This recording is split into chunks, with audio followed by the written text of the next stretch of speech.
Hello सम्पूर्णमा नमस्कार।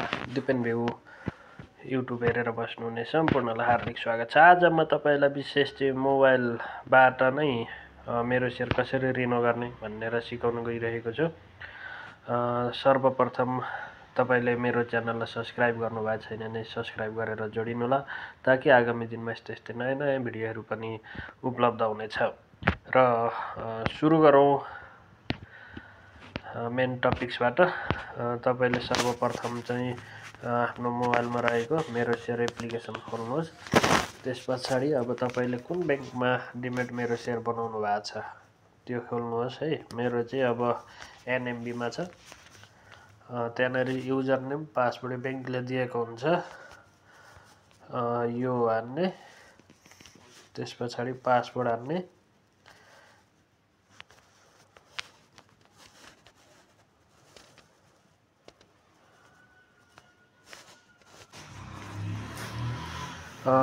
Password हानिसकेर login गरिसके पश्चात यस्तो खालको इन्टरफेस खुल्छ।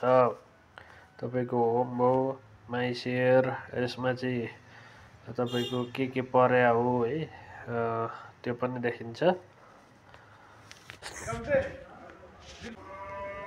र अब तपाईँले चाहिँ यसमा कहाँनिर खुलेको छ के छ भनेर हेर्नलाई माई आस्पा यहाँ क्लिक गरिसकेपछि श्रीनगर ग्रिन डिस्ट्रिक्ट लिमिटेड यो खुलेको छ। अब तपाईँले यसलाई एप्लाई गर्नलाई यहाँ एप्लाई गर्नुहोस्।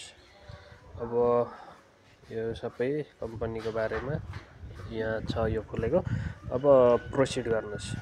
प्रोसिड गरिसके पश्चात अब तपाईँको यो माथिको यो आफै आइहाल्यो ब्याङ्क नेम। अब तपाईँको जुन खोलेको छ त्यो ब्याङ्कबाट गर्ने हो। सबै आयो। अब कति किता हाल्ने,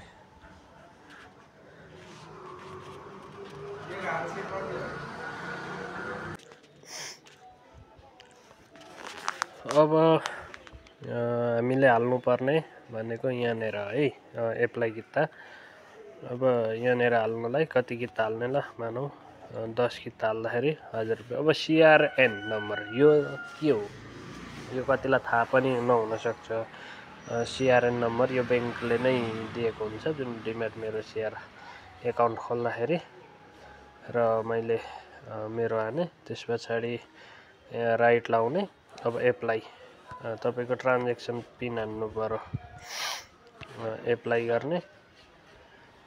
मेरो चाहिँ यो मिलेन र सक्सेस भइसकेको छ है। र तपाईँलाई भिडियो कस्तो लाग्यो कृपया like, comment, share and subscribe पनि गर्नुहोला। हस्, धन्यवाद।